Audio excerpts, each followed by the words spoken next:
Hello, Jasons and Melissas, and welcome back to the fourth and final season of Rewatching Home Movies, a weekly watch-along podcast where three friends break down the 1999 animated series Home Movies.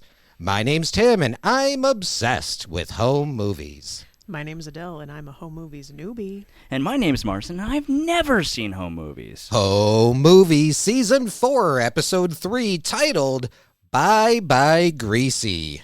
Original air date January 18th, 2004 on Adult Swim. Written by Brendan Small and Bill Broaddus, and cast directed by Lauren Bouchard and produced by Jack Ferriolo. Synopsis for this episode: Brendan is tapped to direct the school play, McGurk gets excited to help out, and Shannon volunteers to play the lead role. So there you go. Bye Bye Greasy. I'm glad they said it within the first 10 seconds. I didn't know what the title of this play was going to be. I was like, race car, light god, shit show, Shannon jump scare.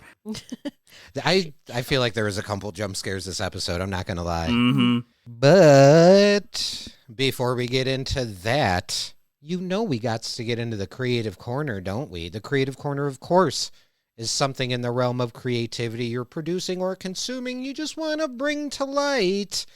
So by contractual obligation, please bring us in, Count. Creative Corner. Doodly doo. So you said contractual obligation? Yeah. Did you sign the contract? Yeah. Did you read the contract? Because... No. Oh, well, I think something's going to happen. Oh, I'm sorry. Do you read the terms and services every time you update your phone? Only if they're written in blood. Well. Also part of Count Orlick's contract is Tim sold me to him, so... That's what I'm talking about. And now he's just sitting in the corner naked. All right. This creative corner, who would like to go first? Or shall? I will go first, me mateys. So... I have a friend, his name is Adam. You guys actually met him when we filmed the party scene from Season of the Curse 2. He is a photographer, and we actually met at work. We used to work together, and we would just spend the days just talking about cameras and movies and stuff.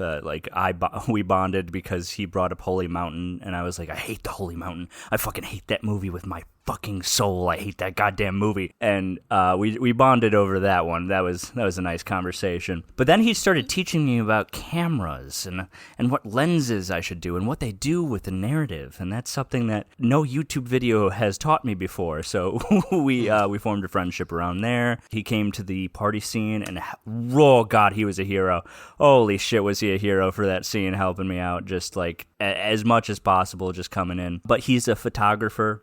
And he does a lot of freelance work out here in Chicago. I actually modeled for him on Tuesday this past week. It was this idea he's been knocking around. He needed a model to shoot some shots, and I'm actually going to drop it here in the chat. This is just one of the shots that we took, but this was an idea he had. It's a screenshot from Instagram, so don't.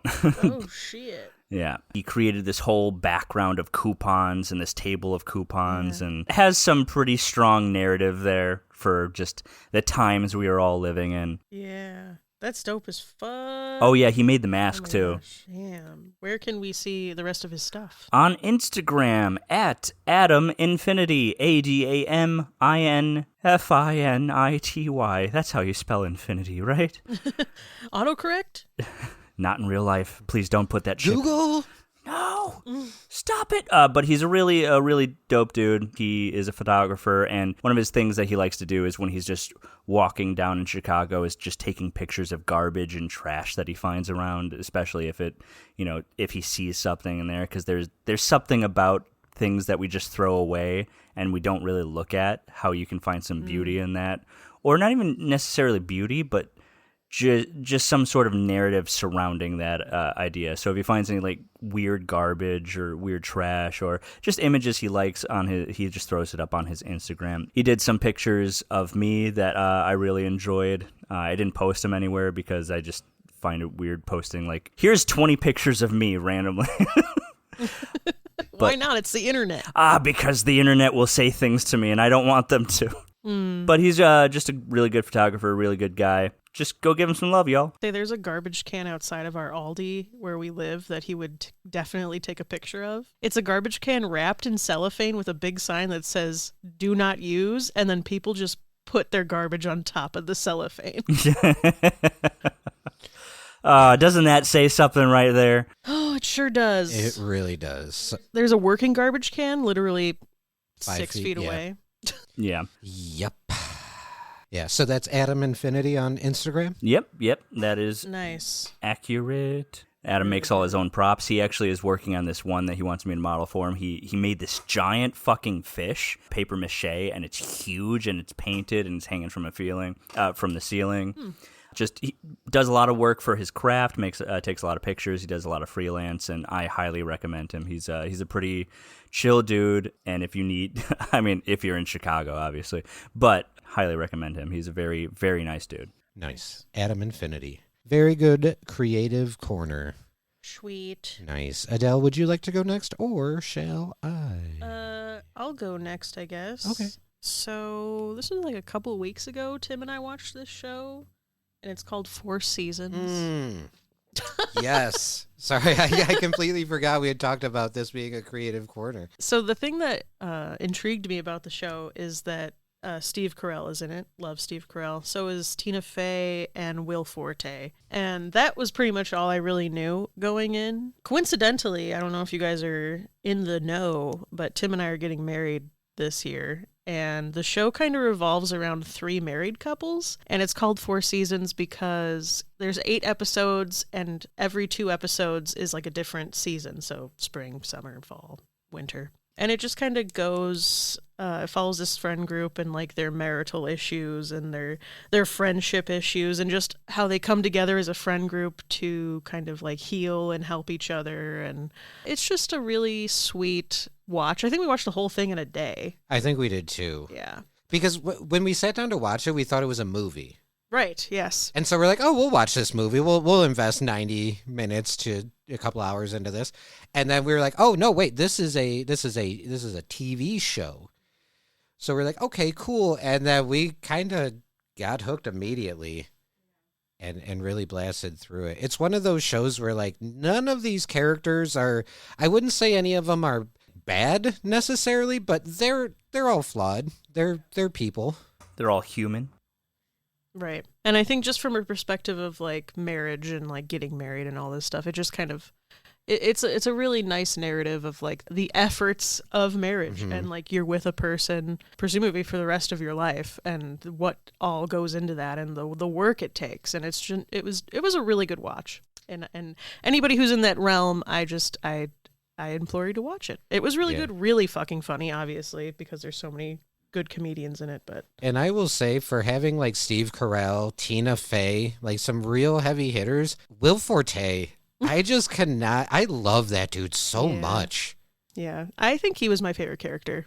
Yeah, there's something about the way his kind of personality seeps into so many of these characters. I just have to be like, he has to be such a cool, nice guy. And if he's not, I don't know. It'll shatter my perception of reality. But well. I love so many of the characters he plays. Yeah. I don't know. I mean, I think it's been saved at this point, but I know Will Forte was in that Acme versus Wile E. Coyote movie. Yes, I think it is in the process of getting saved. Really? I believe so. Oh, damn. Okay. Which I'm excited for, but it shouldn't have been able to to happen in the first place. But either way, Will Forte was a name I've been hearing over and over and over, and I never really like put a name to the face. Never watched MacGruber. Never really got into an SNL when he would make cameos or be a part of that cast. But I've heard some stuff about Four Seasons and it being about marriage. Marriage, honestly, growing up in a religious household, let's say, and in a very heterosexual only family. I'll just say those things. Marriage scared the fuck out of me as a kid. It's just a super scary thing. And then especially watching shows like Everybody Loves Raymond, where marriage is so fucking scary. Yeah. I haven't watched it, obviously, but would you say it kind of like talks about marriage in a negative or a positive or a neutral?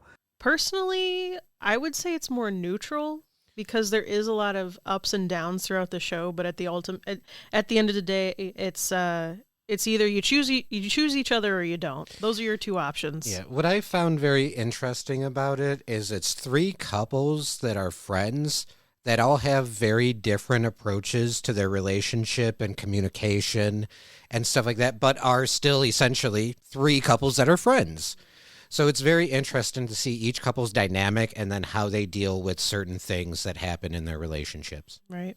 And from another perspective, just like their friend group in general, like seeing a really like tight-knit close friend group, I'm just like, oh, it's like our friend group. They all like love each other. It's like a little family. And it just from that perspective, it was also really sweet. Hell yeah. Yeah, it's building community. Yeah. So important. 4 seasons on Netflix. Yeah. Or pirated. Or highly recommended. And I believe we heard has already been renewed for a second season. Yeah. So Don't they already have like 4 of them? I fucking knew that. I knew somebody was going to say some shit about that. Oh, so good. It's such a good very show. good. Highly Really. recommended. Yes. Yes. Great creative corner, Adele. Thanks. Oh, my turn. All right, gang. We're going podcast territory. You knew it was one of 3 routes, as is tradition. Listen, this is going to be a little self-admitted. I'd say almost all of my creative corners, except for one specific one, have been things that I use for entertainment, or if I'm being completely honest, as a distraction from kind of just all the shit that's going on. When we started this podcast, the conception of it, when we started kind of recording and stuff, it was the beginning of 2024. I think we started dropping episodes in July. Peek behind the curtain, I was always like, guys, let's not delve into too many, like, you know, political and other. This is fun. We're having fun. We want to keep it light. But as time has gone on, if you don't want to pay attention to politics, politics is going to start paying attention to you. Yeah. The podcast that I use probably the most to stay informed and stay educated with also a bit of entertainment involved has got to be the podcast Knowledge Fight. Yeah.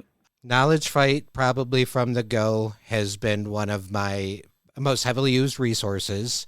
If you don't understand, well, first of all, what is Knowledge Fight? Knowledge Fight is 2 gentlemen, one who is a very big researcher and the other one who is kind of learning and reacting. They talk about Alex Jones. They break down his show, his misinformation, how he lies, kind of the company he keeps. You know, more and more it leaks into the bigger scheme of politics. Alex Jones is in bed with some pretty big politicians. So Knowledge Fight, they will typically go episode by episode or certain snippets of time, break down an entire episode of Knowledge Fight and really kind of explain to you how this man cons people, how he scams people, how he lies and manipulates the truth to make people think a certain way.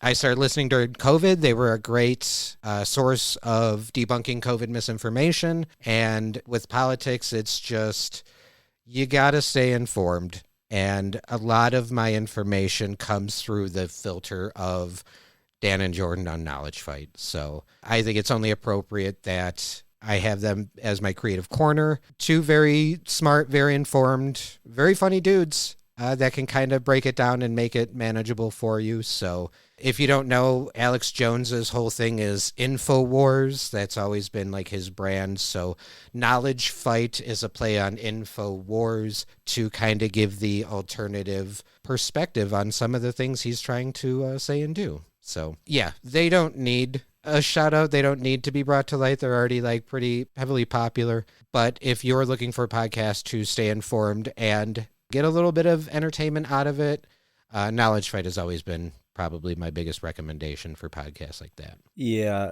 Tim introduced me to the podcast. I never heard of it before I met Tim, and he told me all about it. It is a podcast that I really, I don't want to say enjoyed. I kind of needed it because my mother specifically fell into InfoWars very heavily around 2006 when I was like 11, young man, and fell so hard into conspiracy theories and all of these things like QAnon. Just she fell so deep and then immediately found herself in the MAGA community. I don't want to go into super political stuff, but it's not just like these fringe groups anymore. It's like all connected, and it is all corrupted across the span. And Alex Jones is a big voice in the conspiracy theorist community, realm, whatever you want to say. Yeah. The fact of the matter is, when I was listening to Knowledge Fight and all of these things that Dan would just like list off, this is what he's doing, this is how he's doing it. He says this here, but what this really translates into is this. And it really opened my eyes to feel not crazy anymore, because I remember, my mom telling me this stuff and being like blown away, like, oh, that's doesn't sound right. And then Dan just goes through it, pieces it together, and it's not a like let's laugh at the conservatives, let's laugh at these right wingers. I think back in 2020 there's an episode after the election where Biden won where he's like, I could do a whole episode where we just laugh at, Alex Jones' reaction to the election and watch him just like lose his mind on there. But I'm not going to do that, because that's not what this show is about. We're not here to laugh. We're here to be like informed and actually be neutral and just unbiased. So I really appreciate Dan and Jordan for doing that. The show is really good. It can be very heavy sometimes, but it is a nice way to listen to the show, stay informed, and also have a little bit of brevity here and there.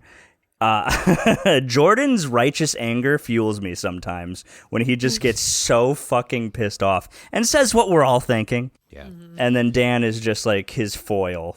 Yes, my favorite moments in the show are probably when you hear Dan is like, I'm going to play a clip. Jordan, mic down for this one, which means he knows it's going to make Jordan mad and yell. So he's going to do the audience a favor and have Jordan put his mic down. So yeah, Knowledge Fight. I mean, wherever you get podcasts, they're really, again, they don't need the advertisement, but I think it's only right to kind of give them a little bit of a spotlight, because not only were they, like I said, one of the top podcasts I use to stay informed, but hearing these two goof around on podcasts and simultaneously give out this information, it kind of really pushed me to get the ball rolling on this podcast. So yeah. Thank you, or this is all your fault, Dan and Jordan. Great creative corner. Absolutely. Everyone crushed it. Gang, speaking of crushing it, this episode, Bye Bye Greasy. Bye-bye. Now, it was only last episode of previously on Rewatching Home Movies. Marcin had made a comment. Yes, I remember from the interview, you guys talked about a camp episode and a musical episode, and this was the musical episode. I understand why you guys called me here. And in the back of my head, I'm like, oh, next week's going to be so fun. Because this is your music episode. Honestly, yeah, it was a big surprise, especially because when we were watching Camp was a great episode. I'm not going to dispute that Camp wasn't a great episode. But when everyone's singing, I'm like, okay, I guess this is technically the musical episode. They're singing. It's no Kafka. There's, but whatever. It's still a great episode. Here's Cloud Chaser. And then when we got to this episode, when they're doing like an actual musical, it did not hit me. It did not hit me until someone actually started singing in the middle of the episode. I was like, oh, this is the musical episode. Not the first scene where they're talking about a musical. No. They're playing a musical. Well, do you know how many times they talk about a thing and then it just never happens? Like the start of an episode where McGurk's like, my sister's coming in, Paula, I need your help. And like for the entire episode, he's trying to get Paula's help, and then the sister never shows up. Hey. That's entirely fair. Season 4, we're paying off. You got payoffs. Yeah. All right? It's time to pay the price, yes. It's time to pay off the storylines. All right, so this episode opens. We're at soccer practice. Brendan is explaining to Coach McGurk that he's in charge of directing the school play. Goes on to explain that he's allowed to cast one faculty member. Immediately, Coach says the answer is no. Coach repeats the answer is no about 3 times, but Brendan continues to explain the play is called Bye Bye Greasy. So Coach stops him and says, let's figure out what happened here. You asked me to be in your play. I said no. I said no again. And then I said no one more time. So now we're done. No means no, Brendan. And this is where I wrote me pitching ideas to Nate. Oh, shit. Well, I don't know. This is the 3rd time now. Brendan has approached Coach, and Coach is like, no. Because he asked him to be the war hero for the documentary about Melissa's grandpa. Mm-hmm. And then he wanted him to be Brad Badman. You mean Jeff? Hold on, I missed a Brad. And every time it plays out the same. McGurk's like, no. And then Brendan has some kind of hook to it that McGurk's like, well, wait a minute. So Brendan goes on to explain what Bye Bye Greasy is, and specifically the character Quick Rick. Brendan explains he's the coolest guy in the entire play, and Coach pushes back and says there are no cool guys in musicals. Well, Brendan goes on to say that he'd be wearing a leather jacket, t-shirt, sleeves rolled up, a pack of smokes tucked in the sleeve. But this is when Brendan reveals that Quick Rick will be driving his car on stage during the play. Suddenly, Coach is paying attention, saying if he plays Quick Rick, he's allowed to drive his car onto stage. I think he even mentions, like, that's a literal dream of mine.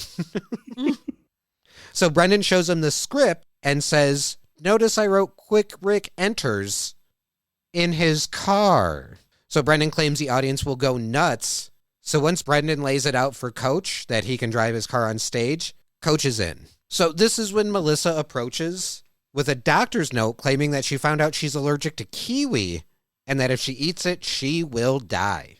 She even has to carry an EpiPen. Well, Coach is distracted, focusing on Brendan asking when they can rehearse driving the car on stage, and Brendan explains that you can't really do this in rehearsal. We'll have to do it like a night of kind of thing.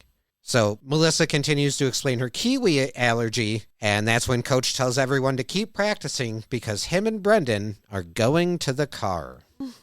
Poor Melissa just gets brushed off. Yeah, I wrote prediction. Melissa will die. When no one was paying attention to this very important information about her EpiPen, which I wrote down here in my notes, like, tell BJ's EpiPen story. And I was like, I'm not going to tell that story. But then the EpiPen kept coming up. So is it okay if I tell this story about my cousin BJ and the EpiPen? Go for it. So my cousin BJ has diabetes, and they had something where he was given 2 EpiPens. One was just a test. One was just like you click it, it's just to see how it is. You just click it and mess around with it. The other one was real. He was sitting in the front room at one point, just like messing around with one of them. Apparently, he had switched them, and we're all in like the other room, and we just hear, ah! This man is terrified of doctors. So when it happened, he pierced his thumb, and when it pierced his thumb, it went into his body, and he started having a reaction, and he was like, I don't want to go to the doctor. He's freaking out. His thumb turned so hard, it felt like cement, like touching it. Oh my God. Yeah, they had to send him to the hospital. And they said if he waited like another hour, 20 minutes or whatever, he would have most likely gone into shock and died. Holy shit. Damn. Yeah, EpiPens are no joke. So That's crazy. So when what happens later happened, I was like, oh God. It's a lot, dude. So I'm sorry, I'm not educated in medical jargon, but what made his thumb as hard as cement? I don't know, man. He just, like, the needle, whatever was in the EpiPen that pierced his thumb, like, went into his thumb. And it just, like, started getting harder and harder, and it was scary. Yeah. That's wild. Yeah, EpiPens. Well, don't play with EpiPens, kids. That's why when she was holding the EpiPen, I was like, oh my God, this is going to be rough. Maybe that'll pay off later. Because the next scene, we're in the auditorium holding auditions for Bye Bye Greasy. First, we see Walter and Perry, and they start singing like, boo, boo, boo, boo, boo, boo, boo, boo. So Brendan stops to inform them that Perry will be playing Hank, a grease monkey who hangs out with Maloney. And Walter will be playing Mrs. Maloney, to which they say, finally, a good role for women. I thought they were going to freak out that they were separated again. Yeah, I mean, they're still in the same play together. Yeah. We see them backstage later doing vocal exercises together. Oh. Go ahead. Did we say at the same time? I think so, because I thought of something else, but it's... I was going to say, for people who don't know, the Bye Bye Greasy is supposed to be like a combo of Grease and Bye Bye Birdie. Yes. I did not know that. Yeah. Yeah. I feel like the story is probably closer to Grease than it is Bye Bye Birdie, but... It looks like it's just a generic, like, 1950s style musical. I don't know if there's... I don't know. I didn't really catch any references of either plays, but, you know, what can you do?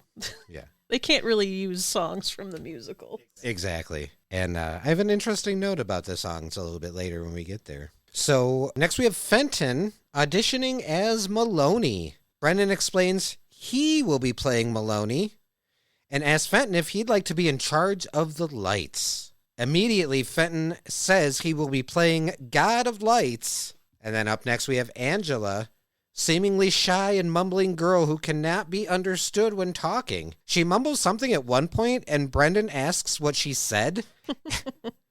And Jason specifies she said her mother has a band called Helicopter. Which is funny because She's like... I heard that too, and I was like, there's no way she said that. And then Jason repeated exactly what I heard, so I was like, oh damn, okay. Band called Helicopter. Angela was also my doodle this time. Nice. Oh, nice. That's good. Yeah. Once she mumbles that, she then breaks into a song and has an amazing singing voice. That song, I'm Just a Girl, was recorded by Brendan. And they just pitched him up a lot. Nice. I don't know if he was being genuine, but he said that's one of his favorite songs in the entire show. Well, is that the only one that he got to sing in? I'm pretty sure he wrote most of I know he wrote the music. McGurk's song, I think, was all H. John Benjamin. Nice. I don't know about Shannon's song, if that was written or if that was all Emo Phillips, but... I just went back to listen to Angela going off because I remember when she started singing, I was like, oh, and then it's a really good song. I can understand why. Yeah. Well, next we have Melissa approaching Brendan and Jason saying she's ready to audition.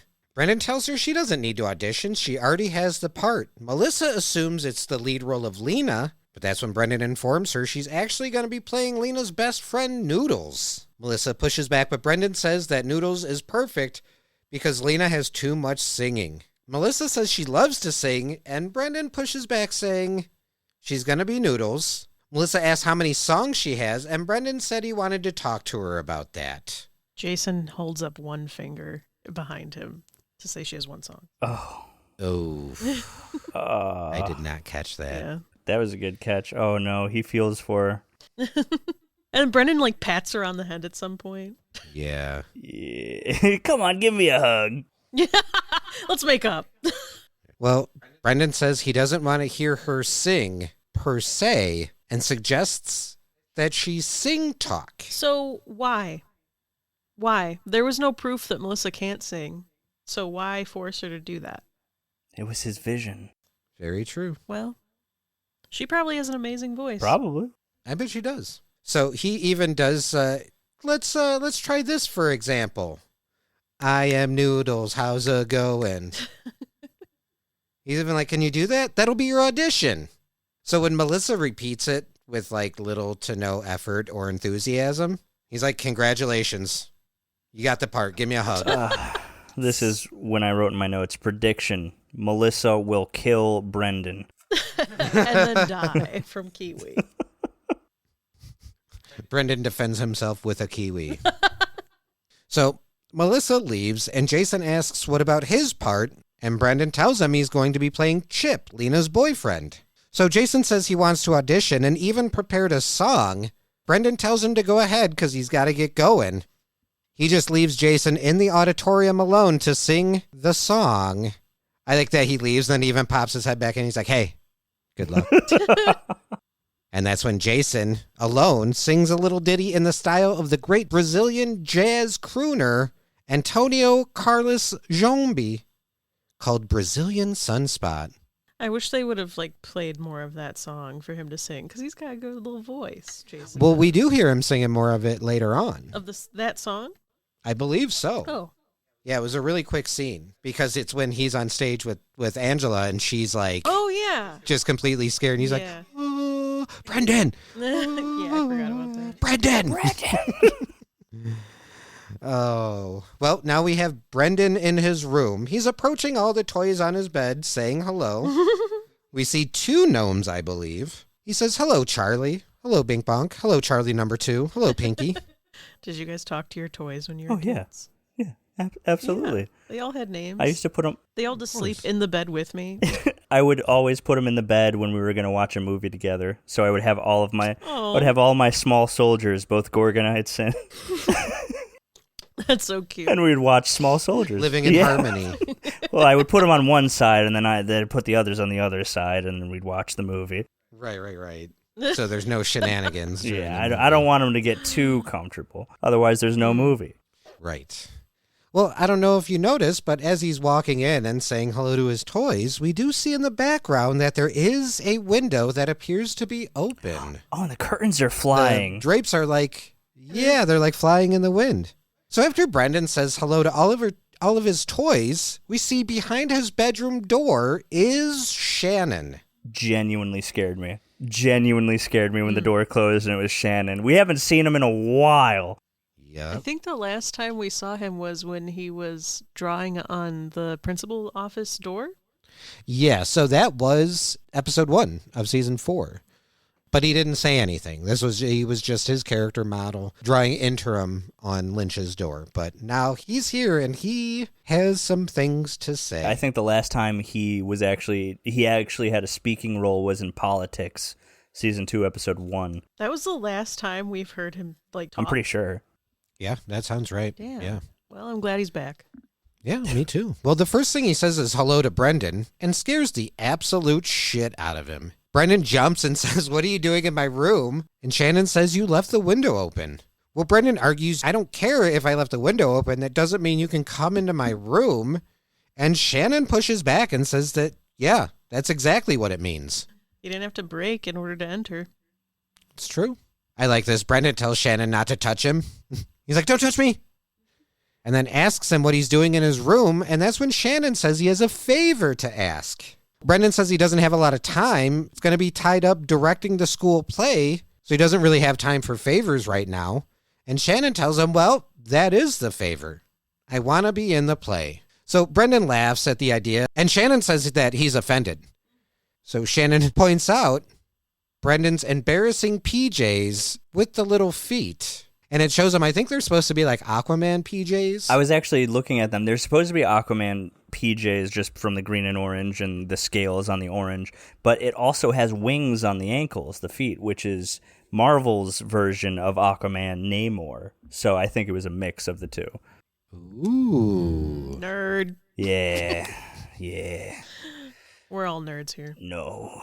Well, he tells Brendan he doesn't care if he wears those embarrassing PJs. That doesn't define you. Just like being a bully doesn't define me. He wants to sing and dance, and he wants Brendan to help him make that happen. So Brendan still is a little unsure, and Shannon immediately starts simultaneously pulling his hair in one direction and his arm in the other direction. So Brendan breaks down and says, okay, we'll find a role for you. And Shannon immediately says he wants the lead role. So Brendan tells him, you don't want the lead role. There's a lot of words to memorize, songs, and that's when Shannon proceeds to pick up Brendan by his hair, and Brendan says, fine, you're Maloney. As Shannon goes to leave, he asks, when is rehearsal? Brendan tells him tomorrow at 3, and immediately Shannon says, sorry, can't make it. Oh, so this is the scene where back in the auditorium, Jason is filming Brendan as part of the behind the scenes documentary. And Brendan is explaining that they're very lucky to have Shannon play the lead role of Maloney. And immediately everyone is fighting back. When it shows everyone who's there, Walter and Perry are sitting in a way that they have each other. They're almost sitting in each other's laps. They've got one of them's got their leg draped over the other one. It's a very chill, relaxed pose. Yeah, so Walter is basically sitting in Perry's lap. Well, they look very comfortable and in love. Yep. No, they look angry. They're mad. Well, because Shannon's in the Right. play. Exactly. But that doesn't negate their love. Well, Brendan tells Jason that he wants him to continue filming the documentary because he's doing a great job on that, and that he would also like him to work the curtains. Jason seems a little confused because he doesn't know how he's going to juggle all of that while playing Chip, and that's when Brendan tells him the quote-unquote good news, i.e., Brendan will now be playing Chip. I don't think Brendan is being a very good friend. I don't think he's being a very good director. Yeah, he could No. just be a director. He doesn't need to act in the play at all. If he would have just stepped down and directed, the show would not have been as much of a shit show as it was. Yeah. 100%. If someone would have stopped Shannon, I think it would have been a wee bit better. Yeah. Well, Jason is understandably upset and asks if he just got replaced, and Brendan said, no, you still get to work the curtains. Oh, goody. At one point, Brendan says Chip is a great role, and Jason responds, I know, that's why I'm playing him. And Brendan whispers, no, I'm the one that'll be playing Chip. Jason asks, why are you whispering? Because he just fired him. And Brendan says it's embarrassing.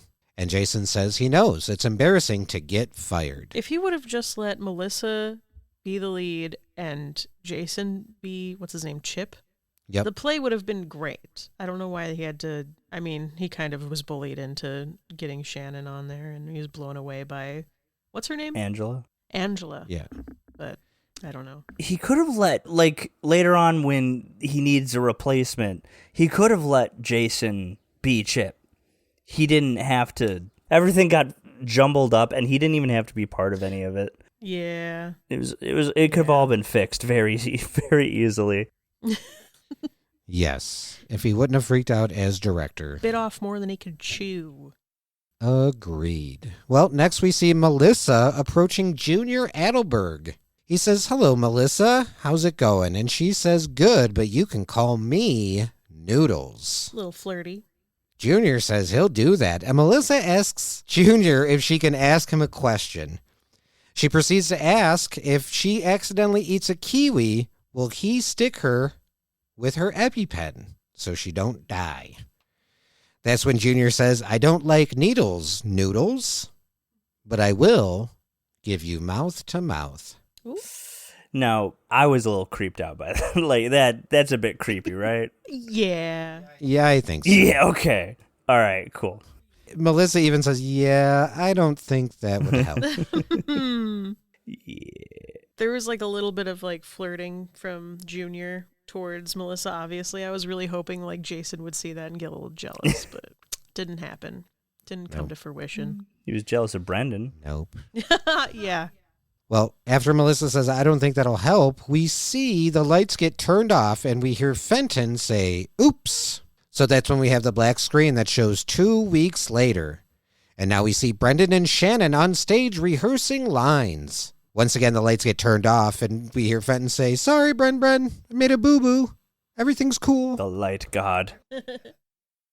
Brendan and Shannon start running their lines, and at one point, Shannon turns his script into a knife, and he starts poking Brendan in the side. Shannon starts explaining that during this scene, he was thinking, why don't we dim down the lights, maybe get a single low spot? And as soon as he starts suggesting this, we see Fenton coming down saying, nope, the lights are perfect the way they are. Brendan pushes back and says he agrees with Shannon. He's got a pretty good point. Fenton asks Brendan why he's even listening to Shannon, and that's when Shannon grabs Fenton by the neck and holds him up, saying, here's what I was trying to achieve. Why don't we get a number 4 yellow gel, a couple of scrims on either side, then fade to black. How many plays has Shannon been in? I'm beginning to think he does some plays on the side. He knows a lot about stage He's very lighting. knowledgeable in the first place. I also wrote Shannon is a villain from Invincible because the way he was just holding him by the neck and just, so here's what we're doing. Fenton is like just fighting tooth and nail. He's not giving up. I love it. He's squirming, and Shannon even says, I see you're arguing, and you believe what you are saying. But then says, but I'm not convinced. I love when he rolls up the script into like a fucking needle and he's gonna stab Brendan in the stomach. Yeah. Well, that's when we hear Mr. Lynch approach, saying that he's just stopping by to see how things are going.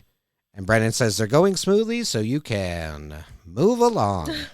Lynch notices Shannon is involved with the play and says it's nice to see him participating in a wholesome extracurricular activity. And immediately Shannon says, up yours, Padre. Well, Lynch asks him what that was, and Shannon apologizes and says he was just in character. He says, let me get out of character. And then tells Mr. Lynch, go stuff yourself, Flatfoot. Flatfoot? He's called somebody Flatfoot before. It was Lynch, I believe. I think so. Yeah. And he likes that one. Flatfoot. Lynch specifies if that's part of the play, and Shannon said no. So Lynch says that's insubordination, and Shannon says, duh. Well, that's when Lynch informs him if he gets 2 more strikes, he'll be in violation of his 23 strikes and you're out policy. I believe I have that policy as well when it comes to pretty much anybody. Yeah. Same. If you guys make fun of me 22 or 23 more times, I swear. Oh, he's got a forgiving heart. You can't blame the guy. No, he just loves everybody. Right. How many strikes? Yeah, you can't help it if he's got flat feet. How many strikes does McGurk have? Oof. Oh, I think after his week suspension with pay, I think your strikes reset. Yeah. So probably only like 13 or 14. So it's funny because almost telling on himself, Shannon asks if cutting class is a strike, and Mr. Lynch says yes. So Shannon tells him to add another strike, for he did not make it to physics class today. And when Lynch asks him, and why not, Shannon says he had a little problem with space and time. That's a good bit. Yeah, another thing Marcin can say when he's late. Thank you, Shannon. What's up, guys? I got here late. So Brendan steps in to ask Shannon if he wanted to sing one of his songs since, you haven't sung anything and we open tomorrow night. Shannon asks, we open tomorrow night, and walks away saying, I better rest my voice. He's a theater kid diva. Only theater kid divas know about resting voice. He's been in so many plays. He doesn't want to admit it. What's the the Actors Guild in whatever Floridian town they live in? Flag. Florida Acting Guild. They definitely had to add the L They sure did. So the next scene, we have Brendan walking into his house, and we hear Paula tell him not to come in yet because she wants to surprise him, saying that she's almost done painting the big backdrop for the play. I like this little bit. Paula tells him that he can come in, but he has to close his eyes. And then we hear Brendan run into something before he enters the room. So he opens his eyes, and to his dismay... It's purple again. Yeah. Sorry, Mrs. Small, I'm not very fond of purple. Well, we hear Brendan run into something, and to his dismay, Paula has painted a huge wintry scene for a backdrop. Which, by the way, Paula is an amazing painter. Absolutely. She's not a good listener, though. I mean, well, you can't be everything. You can't be a great mom, a great painter, and a good listener. Yeah, pick 2. I'm a great painter and listener. It took me a second to think about that. Well, Brendan immediately tells her this is wrong. It's supposed to be a summer scene. And Paula tells him, well, you never mentioned that. So while they're arguing, we do see what appears to be a snow gnome painted into the background. I saw a little snowman person. I didn't realize it was a gnome. Yeah, he's got a pointy hat and a beard, so I'm counting it. Dang. Oh, I see it. Yep. No, now I see it. It's like in the spot where it looks like Paula's trying to shoot lasers into Brendan's eyes. Oh, There. there it is. Here, this scene, Paula's like basically 11 minutes and 40 seconds. Paula's like, here it is. It's right here. And I just missed it. I don't think I could make out the pointy hat when we were watching it. Yeah, it's very like white on white. Yeah, very subtle. Yeah. So, Which winters don't even look like that in Florida, so I don't know where she got this image from. You know, from her imagination. From watching TV. Probably. Well, I like this part because Paula tells him to just make it winter, and Brendan immediately starts freaking out, saying, there's a cookout scene, there's the 4th of July scene, the big Independence song. I mean, he's right. He's right to freak out. I would have been freaking out. Yeah. Yeah. I don't know if you caught it, but he asks, what the fuck am I supposed to do about Yeah, he this? swore at his mom. I would have gotten so much trouble. Oh, man. Paula just tells him not to panic. She'll change it from winter to less winter. If I were to say that to any of the adults in my life, that painting would have looked like one of those carnival things with a hole in the middle. Just my face stuck through. Nice. Oh. Well, kids, it's the night of the play. From backstage, we see Brendan pull back the curtain and we see it's a full house. He's telling Paula she needs to hurry up and change the background. Melissa approaches concerned, saying that she thinks she smells kiwi. Brendan tells her relax, there's no kiwi around, and that's when Paula informs them that she made a kiwi pie specifically for the scene where Noodles eats the pie. I want to try and make a kiwi pie for the last episode of the season. That would be. so we can have kiwi That would pie. be good. Yeah. That'd be very I good. got to look up, see if it's actually a thing. I actually had a very similar conversation this morning with Nick about watermelon pie and if that's a thing. And the consensus was? Yes, but you have to like do cream and then add vanilla. You have to add watermelon flavor because it won't work the same. That's fair. Yeah, you can't really cook watermelon. Yeah. Plus, it's a very subtle flavor to begin with. Yeah. So good though. But I'll look into it, kids. And if I find a recipe, we can share it with you guys in case if the listeners want to try kiwi pie. That'll be your creative corner. Yeah. So it's really funny because once Paula confesses she made kiwi pie, simultaneously Brendan is like, you made kiwi? Melissa says she can't eat kiwi, and Jason asks, who makes kiwi pie?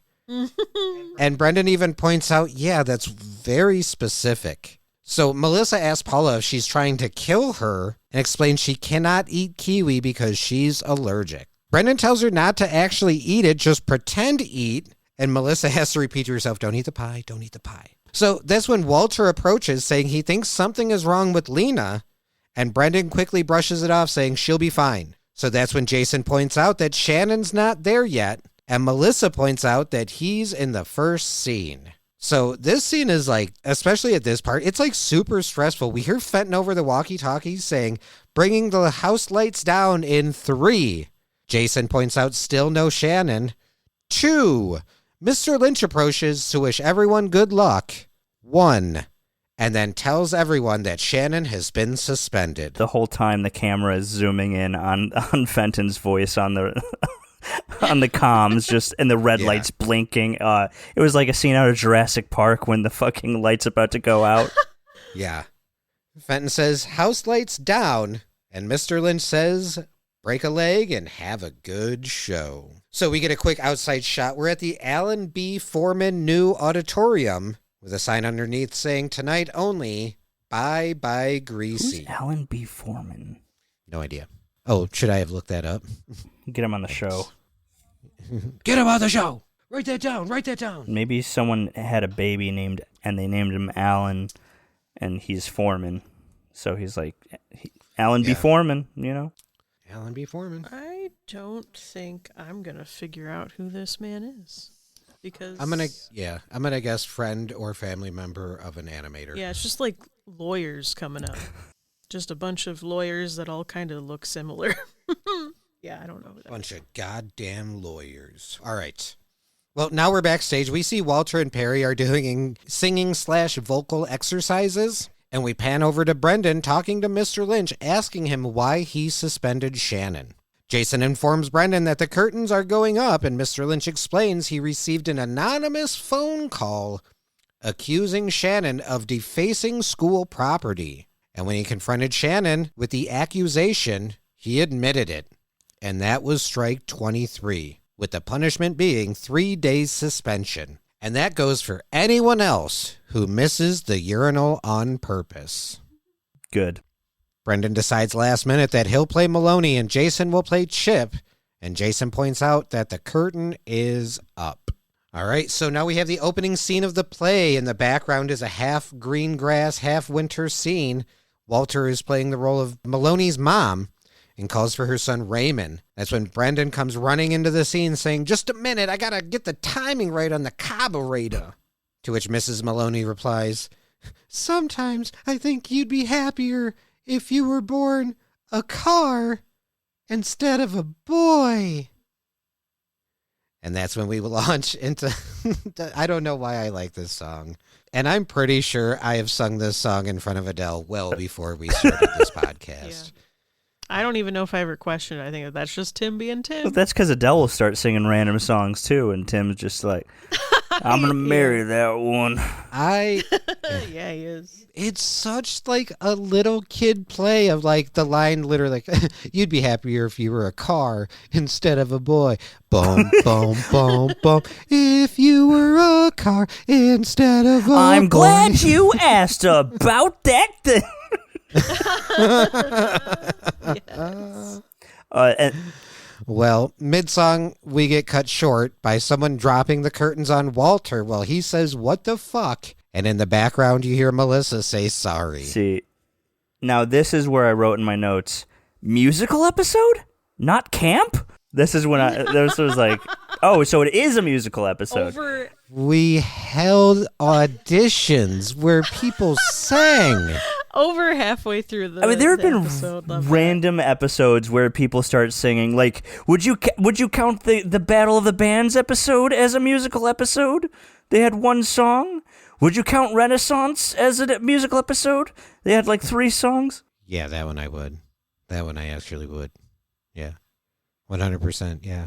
Well, I Absolutely. feel like this is the musical episode because Yeah. it is an actual musical. And dude, there's like 6 or 7 songs in this episode.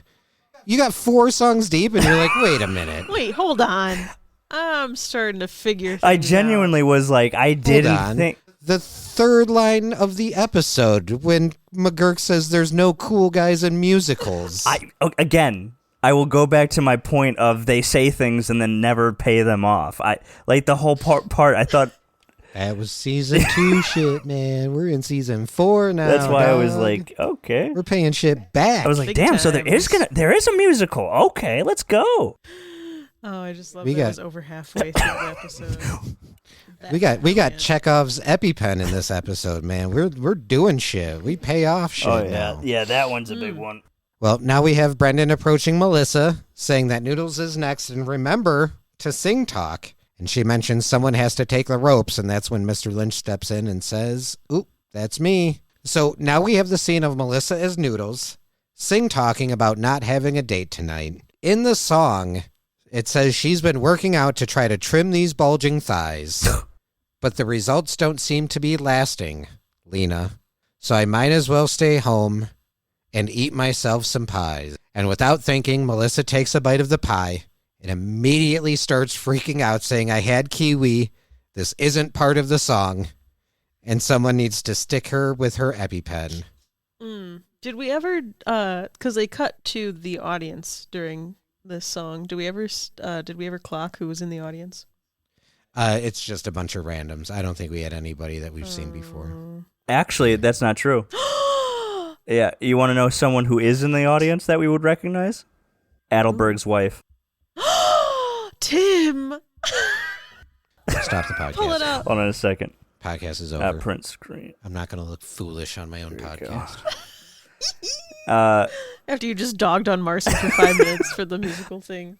I will not be. I will not be called Right out. behind brown hair, square glasses. Yeah, the guy with the, I believe that is, if not Ken Adelberg's wife, it was one of the Adelberg wives. Yeah, everyone else I have no idea shit. about. It looks like there's a bunch of trolls in the background, honestly. Yeah, I'm zooming into the darkness. Of I the think background that's and the- I'm not recognizing I think that's the anything. Hawaiian Punch mascot, like way in the back. This would have been a good one to like ask the animators because there's a guy that's in the behind the lady on the left. That Drunk? Looks like... yeah, the one Yeah. eyelid is a little bit like droopy. Very high. Yeah, That's funny. I'm trying to look for Ken Adelberg because he's got to support I his think boy. he'd be like right next to Right. her, but like we can't see because there's these two. Yeah, maybe he's Oh. just off a frame. Or like he's a short king, so maybe he's just like behind that guy's head. I mean, I do see a little bit We'll of a never figure like in between them, but it's no way to actually determine who that is. Yeah, We'll just say it's him. yeah, He's there in spirit. that's right. Well, the next scene of this shit show is Jason as Chip talking to Angela as Lena, while Paula continues to paint the background into something less wintry. Jason is just stumbling through his lines, not quite sure what to say, pointing out that all he knows is that he's her boyfriend and his name is Chip. Lena is just staring off into the middle distance. So, yeah. Jason is like vamping, saying, "Such a nice day. The birds are singing. The sun is shining. It's snowing. Summer is I love here." that line. That made me laugh so hard. Like, especially with Paula in the background, like painting over everything. Not just him delivering that line, but then like just the little like goofy little smile he's got afterwards. Like, yep, I don't know what the fuck's going on right now. There's a snowman like next to a grill cooking out now in the background, and the fireworks going off in the background. Yeah. Yeah, She's really trying to Yeah. fix it. She said she'd make it less wintry, so she did that. yeah. I like the added fireworks because we know there's a 4th of July scene. I just like to tell myself that those hills are so high up that's why it's still snowy. It's just high altitude. Yeah, Did we ever figure out what the fuck is going on with Angela, or is she just like catatonic? I think it's just stage fright. Yeah, that's how would I be my took it. guess. She's disassociating through the whole thing. Yeah. Godly. God bless her. Yeah. Well, from off screen, we see Brendan trying to feed lines to Jason, and this is like a total like who's on first moment This where shit he's like, made my body hurt. Like, it was just so awkward. so he's trying to feed Jason the line, "You know that she's seeing Maloney," and Brendan's like, "No, you know she's seeing Maloney." And Brendan even begins to walk on stage behind a bush to explain, "No, Jason, your character knows Lena is seeing Maloney." And that's when Jason finally gets it, and he's like, "Oh, I know you're seeing Maloney, the guy that Brendan is playing." So through the rest of the play, in order for me to get through these moments without like tossing my headphones, I used to do this thing with secondhand embarrassment specifically during like movies or TV shows, where I would just have to keep telling myself, "They're actors. They're actors. They're actors. They're not actually doing this." So in this moment, I had to go back into my meta thoughts and be like, the audience isn't actually there. They're just in a sound booth somewhere. There is no audience. And that was the only way I could get through this, because holy shit, that's so I was so embarrassed for everybody. Well, we get a quick peek of the side stage, and it's McGurk talking to Brendan, and Coach is saying this play is completely sucking and asking him if he has any control over what's going on. And the whole thing is kind of a disaster, like a historic disaster. Coach says that this is good because in a way you'll be famous for directing the worst play ever at this elementary school. They look like son and father. They really do. And Shannon looks like he could be Brennan's older brother. For sure. Just a happy family. What happened to Shannon's brothers? Yeah, I forgot about them. Yeah, he's got like 3 or 4 of he's them. the mother. They should be in the crowd supporting their Yeah. mom/brother. Well, we have a scene where Melissa is approaching Junior, saying he has to stick her with her EpiPen. Junior is hesitant, saying he's on in 3 minutes, and Melissa says she's going to die. So Junior reluctantly agrees, And right before he goes to stick her, he confesses that he's always liked Melissa. And Melissa brushes it off like, yeah, I knew you liked me. That freaked me out. I didn't know Ken Adelberg's son was going to be like that. Like, he was such a chill guy with Brendan when he was getting made fun of, but then now all of a sudden he's kind of a creep. He's got those hormones flowing. And those eyebrows are just, come on. Don't like that. Puberty just hit his eyebrows. Well, right before Junior sticks Melissa, Paula grabs his arm and stops him. So Melissa accuses Paula of trying to kill her, and that's when we see Jason and Lena on stage. Well, in the background, we hear Junior and Melissa yelling, "Murderer!" So we go back to Paula and Melissa, with Paula explaining she didn't eat kiwi pie. Paula switched out the pies and got a key lime pie. So she's safe. Well, that's when Melissa turns to Junior and says that he practically saved her life. And Junior says, that's a right. We have a quick scene of Jason on stage pleading with Lena to say something because he's dying up there. So that's when we see Shannon approach Brendan backstage, apologizing for being late. Brendan asks what he's doing there, and he thought he was suspended, and Shannon confesses that this is more important. Brendan compliments him, saying that that's the spirit and the show must go on. But that's when Shannon admits he also wants to find out who ratted him out. And Brendan says, that's so Maloney. At this point, my thought was that it was Melissa. Really? Trying to just get him out of the... Yeah, I mean, that's play. usually the twist, right, of a home movies episode, that it was just Melissa. Oh, that it was Yeah. Melissa? Yeah. That's true. I feel like the first time I saw it, I thought it was Brendan just trying to get Shannon out and like regain control of his play. Yeah, I guess I could see where you would think Melissa. But of course it was the little weasel. The light god. Oh, yeah, of course. The light god. The light god. Well, this is when we have the shot of Jason on stage singing the Brazilian Sunspot song while constantly yelling backstage, Brendan! And then, yeah, Lena's just sitting there wide-eyed. She's going through it. No, she's not. She's killing Yeah, it I was in her gonna. head. She's not going through it at all. She's actively trying to just not be there. Yeah. Right. Well, next we see Fenton controlling the lights. Shannon approaches and says, hello, light god.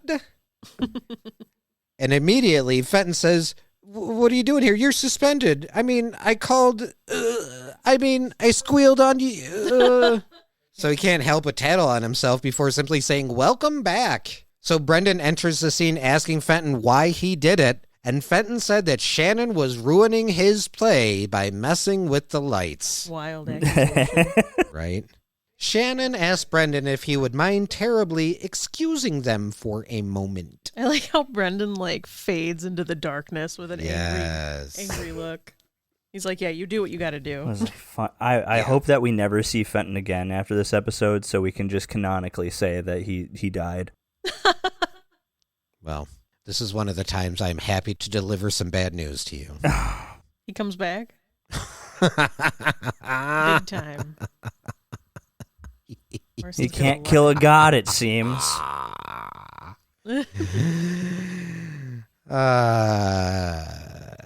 Yep, Brendan backs away into the shadows. Shannon holds Fenton upside down. And now we're back on the stage with Jason singing, a wide-eyed Lena, and Fenton slowly dipping into the scene while Shannon swings him back and forth. Well, now we're backstage and we see a Melissa approaching Junior. Melissa confesses that she's never kissed anyone before, and Junior says, me neither. As they go to kiss each other, Melissa accidentally stabs Junior in the neck with her EpiPen, and immediately he screams, you stabbed me with your fucking pen, and what the fuck did you do that for? It was an accident. Kind of justified, though. Have you ever been stabbed with an EpiPen?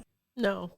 Apparently it turns Season 4 characters into Season 1 Squiggle Vision characters. I wrote that down, yeah. That's funny. Put Adler's EpiPen time-traveled him back to Season 1. Yeah. They do mention that in commentary, that it was like a little Squiggle Vision as a little throwback to people who actually enjoyed it. Treat. Yep. Well, gang, speaking of treats, the next scene, Quick Rick enters. And did you notice here I wrote, In his car?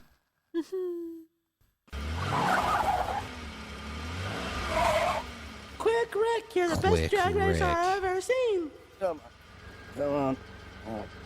You're the best drag racer. This is when I had to be like, nope. Oh boy. What's cooking? There's no audience. Hey, Hank. What? Oh, you're young and foolish. No one will ever beat. I'm older and wiser and... No one will ever beat you, Quick Rick. Right, what? Roll down the window. Can't roll it down, it's broken. Just play the music. Gladys!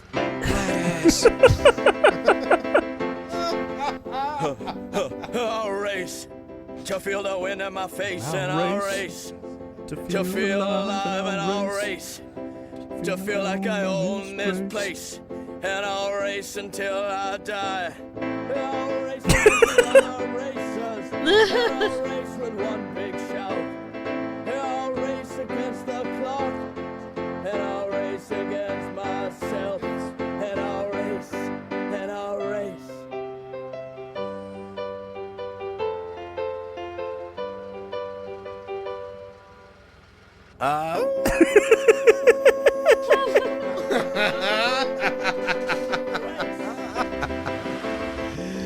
Race. Okay.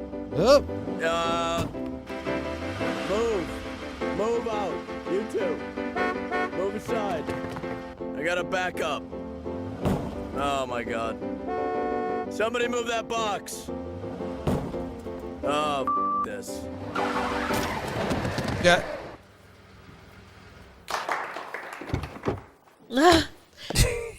He got out. He's a star. So good. Oh, for so many reasons, I love that scene so much. I will always, always, always lose my shit when he sinks down in his seat and then comes back up. Oh, that killed me. Yeah. And guys, we're just going from one fucking banger to the next, because right after that, we see the lights lower, we see a finger snap, and we pull back to reveal that it's Shannon as Maloney singing his song, Me Alone in a Leather. I think, personally, Adele's onto something. I think this is a theater kid through and through. Yeah. As a theater kid, I can spot him a mile away. How many times did he rehearse? None? He didn't need to.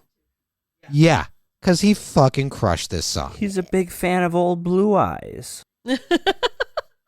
You're not wrong. He's also just kind Are we going to play his song too or no? of, No. Oh, okay. He's also kind of just, he's got a lot of main character energy. Ever since he came on the yeah. scene, because he's a bully, he's like, have you ever been in any fights before? Here's what you want to do beforehand. You want to stretch. And he's giving him all these pointers, and then he always wins. And at the end of the first episode, we saw him. Brendan got a hit in, and he was like, oh no! And then Brendan was celebrating, and Melissa's like, you okay? Like, yeah.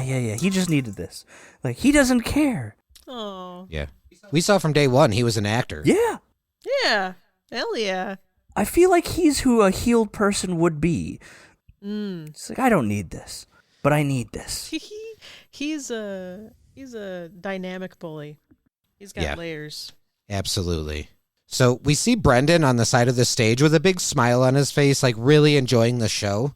But that's when Lynch leans in and gets upset to see that Shannon is defying his suspension. That's when Brendan tells him, that's not Shannon. That's Maloney.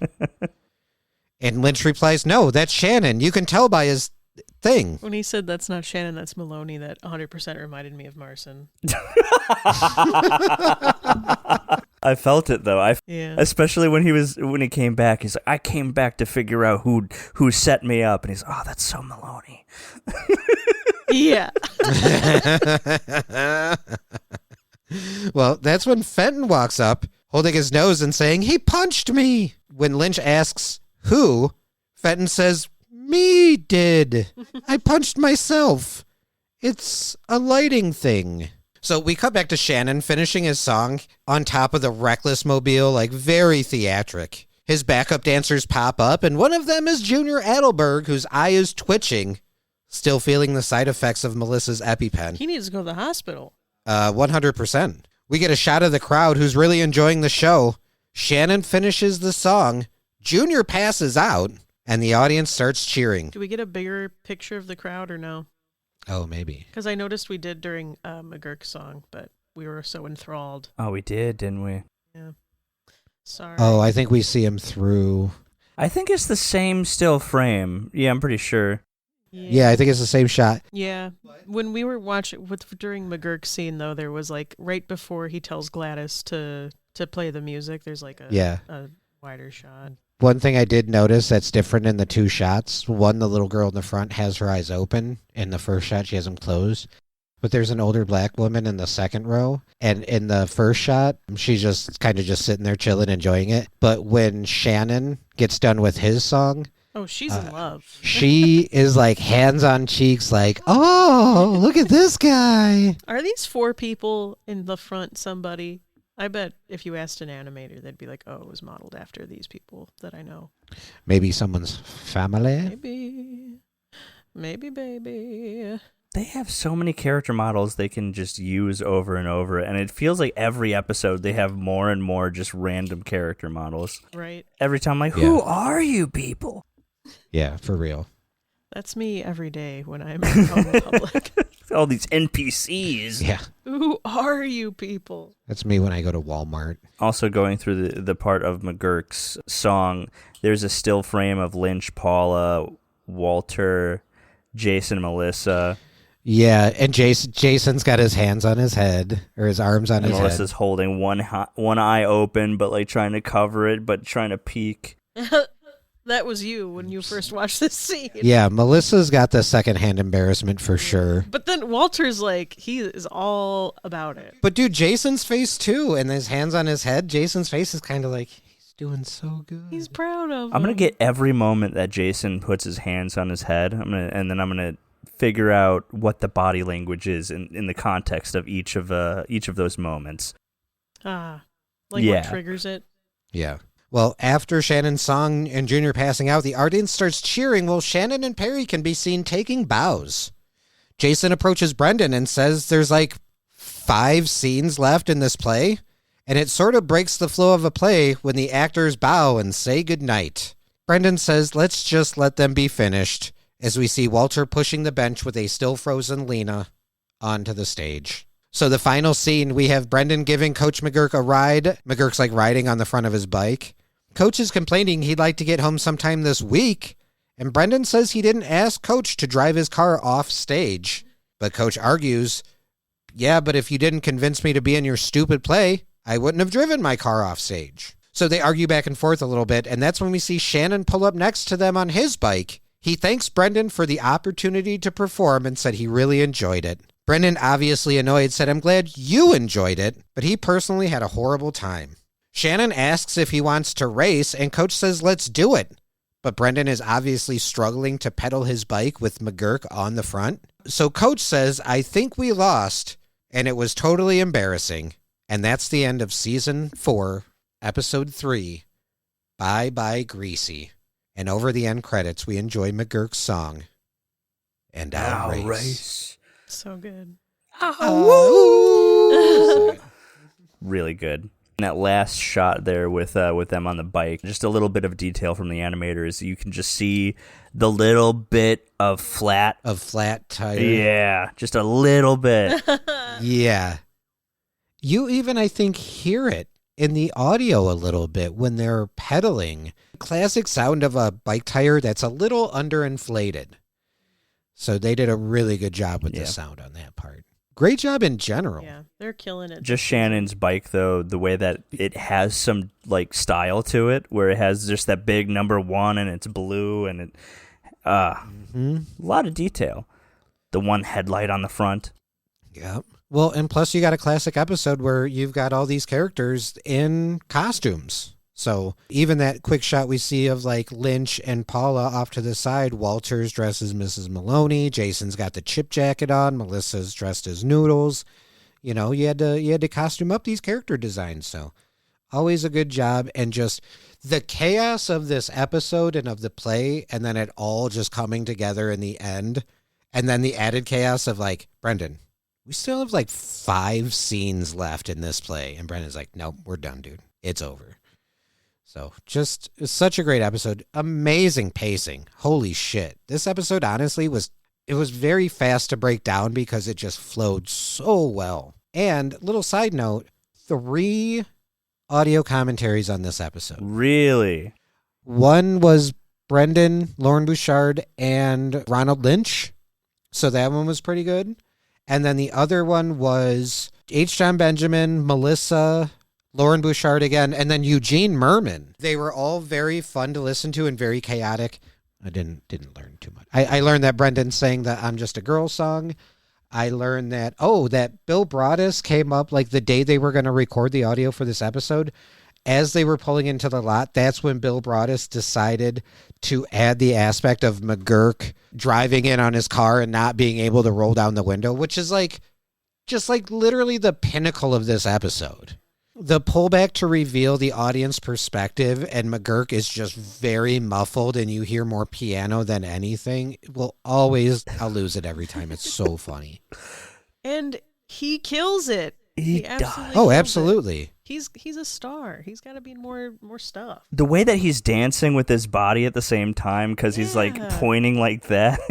He's like feeling his body and touching the window and then reaching his hands up when he's like, ow. Yep. He did, and he wanted to say no. He wanted that. Yeah. There's still that layer of McGurk where he's like, I gotta say no, but like, I really want this. He's playing hard to get. Yeah. Absolutely. All right. Do we have a grade for Jason? Yeah.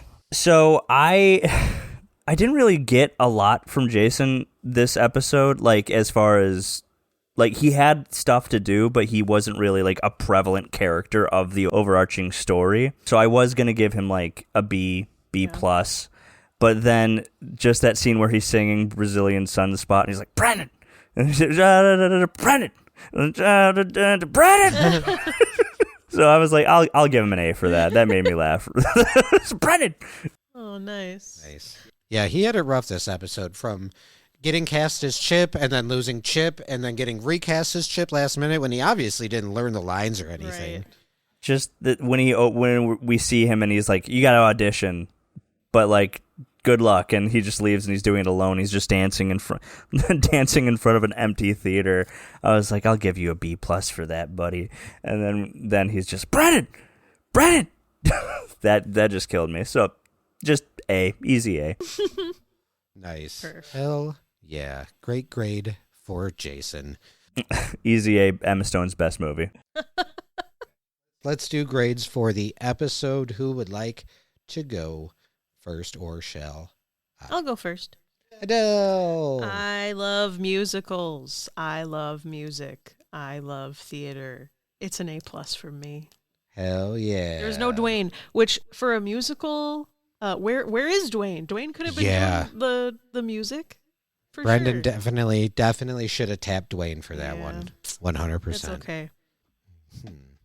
Nice. All right, Marcin, would you like to go next, or shall I? I will go next. So this is the problem I'm having now, right? Where I'm having that everybody is entitled to my opinion problem, where it's like I'm looking for things that are wrong with the episode in order to feel like my job of critiquing the episode actually fucking matters, which it doesn't, because I'm just having a good time watching the show, and I'm worried that every episode is just going to be an A+, because they're all really good. But I don't think them just like killing it every single time should take away from them killing it every single time.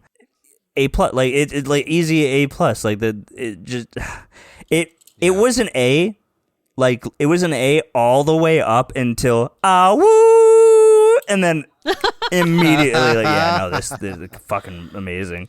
Oh Yeah. my god. It's an A+ season so far. Yeah. So Right. I mean, it's their last season, so of course they're gonna go all out.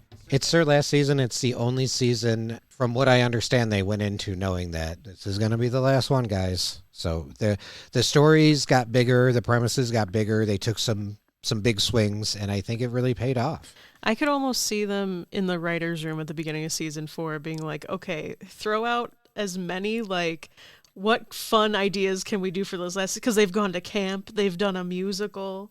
What was the first episode about? Everyone's entitled, in my opinion. Oh, yeah. So, like, I don't know. I think they're just, like, they really wanted to go heavy with this season, and they've been The first episode, they're doing so. like, let's first tell everyone to fuck off and tell them they don't matter, and then we're just going to have some fun. Yeah. Yep. Absolutely. 100%. This episode, for me personally, such a great episode. It's definitely, I think, a fan favorite. The music in it is so good. And I, too, am the kind of person that I'm not super big on secondhand embarrassment. Like, I don't cringe completely outside of my own body, but it can be rough to watch sometimes. But that being said, just the chaos of this episode and then how it all comes together at the end, the music, the back-to-back banger with McGurk's song and then Shannon's song. I mean, genuinely, probably one of the easiest A-pluses I could give out. I think this episode is just for all of us across the board an A-plus episode. I understand you're giving Jason an A, so I'm not really going to push for anything more on that. But I think just beginning to end, and especially, geez, the flow was so good. One of the commentators, I think it was the one with Lauren, Brendan, and Ronald Lynch. Lynch, at the end, he's like, wait, that's it? And Brendan's like, yeah, we got pretty good at making the episodes flow and making it be like, boom. Just, yeah, so good. Great episode. Easy A+. I was excited, especially last episode when Marcin's like, well, I guess that was the music episode. That's done there. So it just made it even more fun because it wasn't like the season 1 finale and then Dad, where I'm like, okay, I know there's 6 episodes that happen before we get any payoff for this. So it was really fun being like, oh shit, hell yeah, next episode, we're in the musical. So good time, good episode. What a rug pull, but in a fun way, not in a like, give me your money way. Of just because I like Adele's like, you need to come over for this episode. I was like, okay, I'll come over for this episode. I'm like, oh, of course, camp. It's a musical.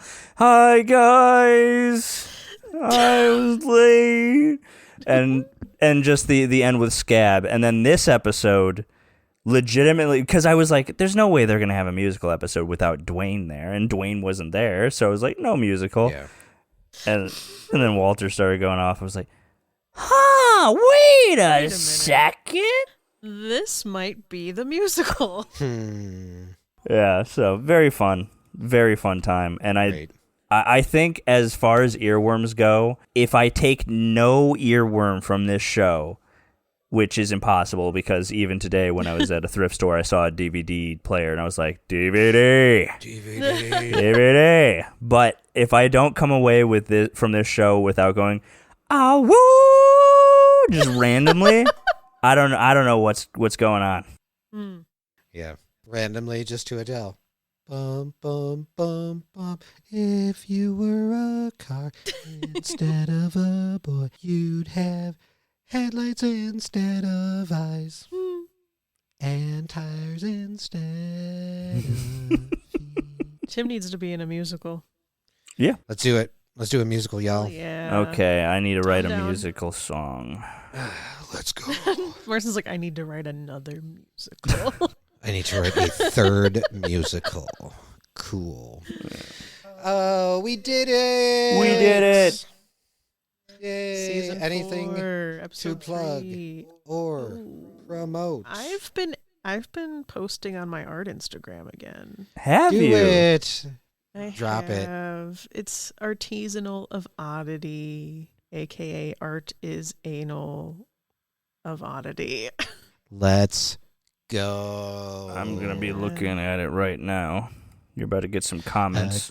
It's not so much painting. That's like the majority of what's on my Instagram. I've been doing a lot of like sketches. So it's mainly sketches what I've been putting up there. Oh, sketches Hell are yeah. dope. Oh, shit. I really like the most recent one that you posted. Oh, with your eyes, too? Above the... Oh, that's cool. Yeah. Guys, please, please, please check out Adele's art Instagram. She is so talented. Her art is amazing.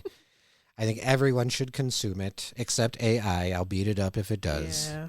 That's why I was a little hesitant posting on Instagram. But they're just kind of casual sketches I've been doing. Right. So I'm like, I'll throw it up there. I haven't posted in a while. So check that out. Artisanal of Oddity. Thanks, guys. Let's go. Hell yeah. And I think to end this episode, we will all say, woo!